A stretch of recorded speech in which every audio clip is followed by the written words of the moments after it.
Hello. So to start, obviously, this as a female director, it's already so exciting to kind of get to dive into something that does have a lot of lore. For you, though, was there ever like a concern? Obviously, when you're coming into something that you're not like a fan of it beforehand, were you ever concerned about what people were going to think, or were you like, I don't care, I want to just do it and have my own take and my own lens on something like Five Nights at Freddy's? Oh no, we were really thinking about the fans throughout the whole process, and we were like, if this film is not for them, then it's not for anyone. So they were at the forefront of our minds, and I wanted to figure out how I could best bring that to life, but not necessarily, put my own stamp on it for the sake of it. That would be to the detriment of making a faithful film for the fan base. Yeah, and it's cool too, though, because I think coming at it as someone who like isn't necessarily like inundated with it, it makes it accessible, because not everybody is going to know everything there is to know. And so does it, for you, is that an easier way to kind of balance that so that it wasn't so like lore heavy in a lot of ways? I mean, when I first came on, kind of the blueprint of the story that Scott wanted to tell did incorporate a lot of character and storyline elements that are new to the movie, and not just coming straight from the lore. There's a lot to build out with those characters.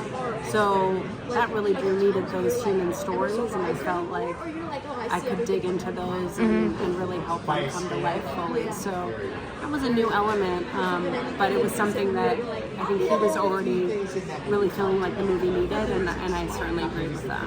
And it's too so cool because for last question, obviously, like Chuck E. Cheese is already terrifying for so many of us, but when you kind of marry the fear of a Chuck E. Cheese animatronic, but with a Jim Henson production, it's a weird feeling, because you're like, I'm afraid of animatronics in general, but then it's Jim Henson. I do love Jim Henson, so I know I'm not supposed to trust these animatronics because it's just an animatronic, but it's Jim Henson. When you guys are kind of trying to figure out, like, yes, these are supposed to be terrifying and you're not supposed to love them, but there's not a Jim Henson creature that I don't love for some reason. Did you guys ever like feel like you had to try and make them more terrifying? Were you just like, no, people are gonna love him, it's Henson, who cares? No, I mean, the fans love the characters in FNAF, right? Like, they're already so beloved, and you're totally right about the Henson creatures across the board throughout the decades. Yeah. And some of them are frightening. The Dark Crystal, yeah, those are scary, but indelible memories for sure for me watching Dark Crystal as a kid. So I think for us it was, when are we going to want to fear these animatronics? And those are going to be moments, those are going to be jump scares, those are going to be certain scenes.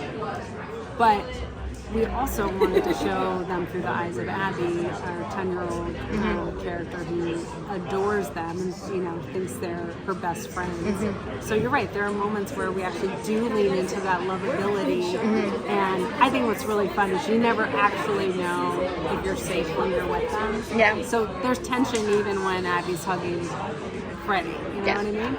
Awesome. Thank you so much. Is that not going to go horribly wrong? Yeah. You never know. Awesome. Thank you so much.